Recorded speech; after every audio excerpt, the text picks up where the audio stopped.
3차 남북 정상회담 이후 북핵 협상의 물꼬가 다시 트였습니다. 2차 북미 정상회담과 실무 협상이 동시에 추진되고 있습니다. 한반도에 운명이 걸린 중차대한 국면인 만큼 오늘부터 연속으로 북핵 협상 성공의 조건을 과거 협상을 이끌었던 핵심 당국자들에게 직접 들어보겠습니다. 오늘은 첫 순서로 신각수 전 외교부 차관을 모셨습니다.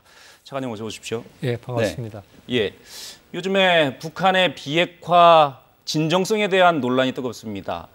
과거에 차관님 인터뷰하신 걸 보니까 올 가을쯤이면 북한의 진정성을 알 수 있을 것이다 이렇게 말씀하셨던데 지금은 생각이 어떠십니까?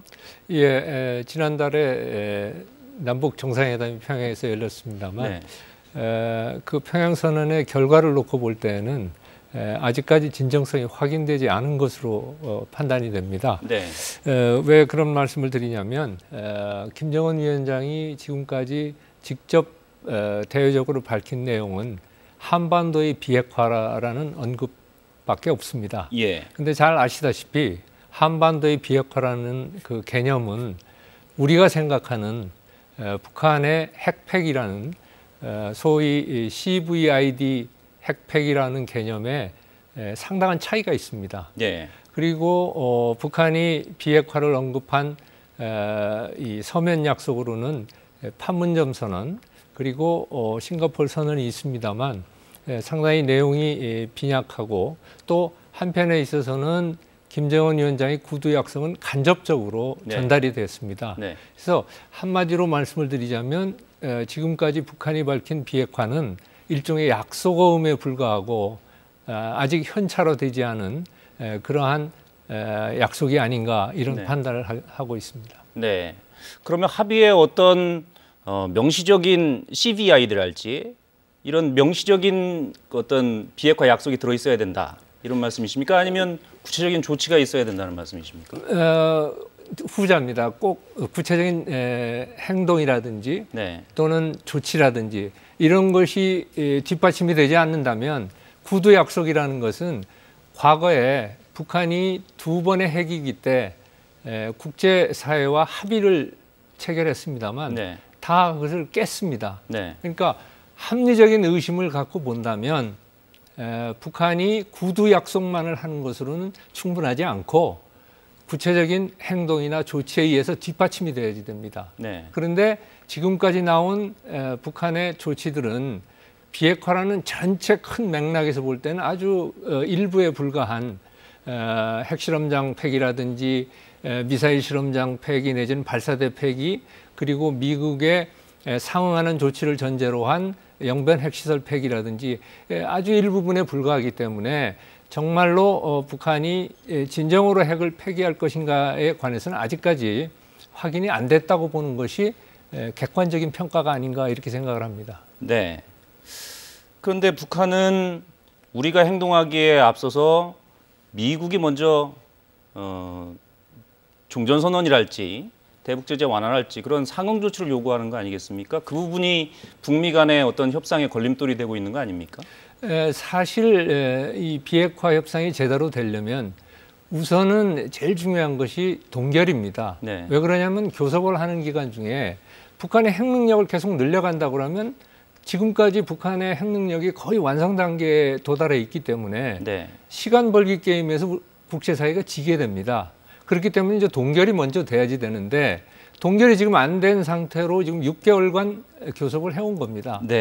그렇기 때문에 지금 가장 필요한 것은 북한의 비핵화에 필요한 모든 과정과 거기에 상응하는 국제사회의 경제적 지원이라든지 관계 개선이라든지 또는 평화체제 문제라든지 이것을 다 결합한 아주 포괄적이고 실효적인 로드맵이 만들어지지 않는다면 비핵화 교섭은 계속 시간만 끌게 됩니다. 그래서 그런 차원에서 종전선언이니 그다음에 북한이 일방적으로 지금 제시한 여러 가지 조치들이라는 것은 아주 극히 일부분이고 결국은 북한이 늘 이용해온 잘게 쪼개기 전술, 셀라미 전술이라고 합니다마는 그것의 연장선상이 아닌가 지금까지는 그렇게밖에 판단할 수가 없습니다.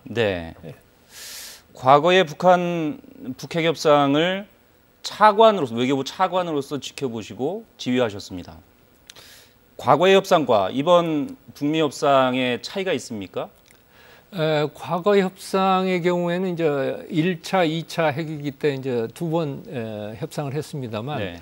1차는 뭐 상당히 오래됐으니까 참조를 하지 않더라도 2차 핵위기 때 가장 큰 다른 점은 뭐냐면 당시에는 북한의 핵 미사일 능력이 지금보다 훨씬 낮았습니다. 네. 그렇기 때문에 육자회담이라는 틀 속에서 교섭을 했었습니다만 지금은 북한이 거의 핵 미사일 능력이 굉장히 고도화돼서 사실상의 핵무장 국가에 가까운 상태에 이르렀습니다. 네. 그렇기 때문에 지난 1년간 굉장히 한반도에서 전쟁이 고조될 만큼 긴장이 있었고 그것이 이제 이번에 2018년에 들어서 교섭 평화 이 분위기 속에서 교섭이 진행되고 있습니다만 근본적으로 교섭에는 상호 간의 레버리지가 굉장히 중요하게 됩니다. 그런데 그 레버리지를 많이 가진 것이 국제사회 쪽에서는 미국이고 당사자인 북한입니다. 그래서 미국 간의 이제 교섭을 지난번에 이제 싱가포르 회담부터 이제 시작이 돼서 폼페오 국무장관이 평양을 방문하고 하면 지금 3번 방문했고 미국 정상회담이 한 번 있고 그다음에 이번 남북 정상회담의 연장선상에서 2차 미국 정상회담을 하기로 하고 그 준비를 하기 위해서 이번 달에 폼페이오 국무장관이 이제 평양을 방문합니다. 네. 그래서 이런 일련의 과정 속에서 가장 중심이 된 건 미북이 될 수밖에 없었던 것은 레버리지 문제 때문에 그렇게 된 겁니다. 그렇지만 피해를 가장 많이 보고 있는 것은 위협을 가장 많이 받고 있는 것은 한국과 일본입니다. 네. 그렇기 때문에 사실은 비핵화 전 과정에는 미국뿐만 아니라 한국, 일본, 중국, 러시아 즉 과거 육자회담의 당사국들이 모두 이해관계를 갖고 지금 주시하를 하고 있습니다. 그래서 언젠가는 아마 지금 미국에서 4자 내지는 6자로 이렇게 이제 확대될 겁니다. 네. 예, 그러니까 그런 과정에서 한국이 얼마만큼 가장 직접 당사자로서 역할을 하는 것이냐 이것이 가장 우리로서는 변수가 되지 않을까 이런 생각을 합니다. 예. 그래서 그런 단계로 나아가기 위해서는 일단 북미 정상회담, 북미 실무회담에서 어떤 첫발을 띄는 비핵화의 첫발을 떼는 조치가 필요한 게 아닌가 싶은 생각이 드는데 그런데 북한은 지금 종전선언을 요구하고 있습니다. 북미 간 정상이 완전한 비핵화에 합의한 상태고 그런 상황이라면 미국이 종전선언 그 요구를 좀 들어주면 비핵화 조치가 빠르게 진전되지 않을까 하는 생각도 드는데. 두 가지 문제가 있는 것 같습니다. 네. 미국이 우려하는 것은 원래 종전선언이라는 것은 2차 핵위기 때도 나왔습니다. 평화체제 문제의 일부입니다. 네. 그것이 이제 평화협정에서 원래 종전선언을 하게 돼 있는 것을 분리해서 지금 접근을 하고 있습니다만 미국이 우려하는 것은 이러한 종전선언을 받아들임으로 해서 정치적으로나 상징적으로나 한반도에 평화가 왔다. 그렇기 때문에 주한미군이나 한미동맹에 그게 영향을 미치는 네. 그런 상황에 오게 된다면 지금 현재 미국은 중국의 부상에 따른 동북아의 세력 전환에 대응하는 과정에 있습니다. 그래서 그러한 종전선언으로 인해서 미국의 이 한반도에 대한 이해, 즉 주한미군, 한미동맹에 부정적인 영향이 올 것을 우려하는 것이 아닌가 이런 생각이 듭니다. 네. 그래서 북한이 주한미군과 한미동맹과는 종전선언이 아무런 관련이 없다 이렇게 얘기를 하지 않았습니까? 그런데도 신뢰를 주기엔 부족하다 이렇게 보시는 겁니까? 그거는 분명히 객관적으로 지금 발표된 거는 없는 걸로 알고 있습니다. 네. 그냥 간접적으로 그러한 입장이다라는 것만 알려진 것이지 네. 북한의 예를 들면 민족끼리라든지 이런 북한의 매체들은 분명히 주한미군 문제라든지 유엔사 문제라든지 언급을 하고 있습니다. 그렇기 때문에 검증되지 않은 사실입니다. 그거는. 네. 네. 그러면 이번 그 북미 협상이 이미 시작되고 있죠. 네. 북미 협상이 시작됐는데 거기서는 그런 걸림돌을 어떻게 풀어나가야 되는 겁니까? 그렇기 때문에 아마 지금 한국과 미국 또는 미국과 북한 간의 교섭이 진행 중인 걸로 알고 있습니다. 그런데 중요한 것은 뭐냐면 그렇게 정치적 상징적 의미의 종전선언을 하더라도 미국이 우려하는 바와 같이 상당히 한반도의 어떤 전략 균형에 영향을 미치는 문제까지 파급이 될 것을 우려하기 때문에 결국은 이 종전선언 카드에 부합하는 비핵화의 굉장히 중요한 부분을 북한이 거기에 연계해서 동의하지 않는 한은 미국 입장에서는 받아들이기 어렵겠죠. 그렇기 때문에 아마 이번 폼페이오 국무장관이 평양을 방문하게 되면 이 종전선언이라는 북한이 주장하는 요구와 미국이 주장하는 비핵화에 있어서의 핵심적인 부분, 즉 신고, 사찰 검증, 그리고 동결 문제, 이것을 어떻게 연결할 것인가, 그리고 또 더 크게 얘기하면 전체적인 비핵화의 로드맵을 어떻게 만들 것인지, 이런 문제들을 아마 협의를 하고 거기에서 진전이 있으면 미북 북미 정상회담으로 연결되는 것이 아닌가, 이렇게 생각을 합니다. 그러니까 어쨌든 최소한 비핵화의 첫발을 뗄 수 있는 핵심고에 대한 약속은 받아내야 된다. 그렇죠. 비핵화의 핵심 부분에 대한 북한의 약속이 없는 한 제가 보기엔 미국이 종전선언을 양보하기는 힘들지 않을까 하는 생각이 듭니다. 종전선언이 아니라 북한이 걱정하는 게 비핵화 과정의 어떤 체제 안전 보장이라고 한다면 종전선언이 아니라도 체제 안전 보장을 약속해 주는 그런 방식은 없습니까? 그거는 앞으로 이제 논의하게 될 평화 체제에 들어갈 문제입니다. 예를 들면 뭐 불가침 문제라든지 또 북한에 대한 어떤 안전 보장 문제라든지 그것을 미국뿐만 아니라 주변국들이 보장해 주는 방법도 있고 여러 가지 방법이 있습니다. 그래서 그 문제는 평화 체제 교섭 문제가 이제 교섭이 시작되면 거기서 충분히 다뤄질 수 있다고 생각하는 문제입니다. 북미 협상 국면이 본격화되면 우리 한국 정부의 역할은 뭐가 될까요? 아까도 말씀드렸듯이 한국은 북한의 핵 위협으로부터 가장 직접적 영향을 받는 국가입니다. 그렇기 때문에 우리가 당사자입니다. 그래서 당사자로서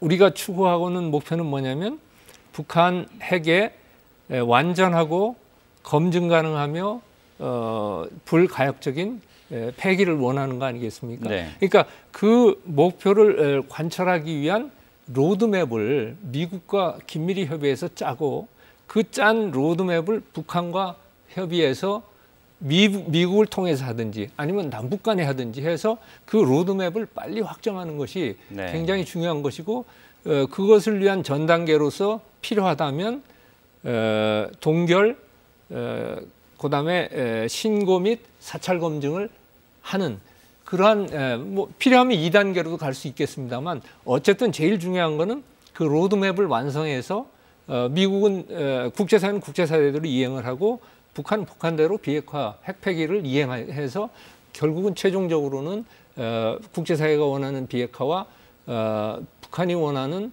경제 발전과 안전보장 문제를 확보하는 그런 이 교섭 과정을 거쳐야겠죠. 그리고 이행 과정을 거쳐야겠죠.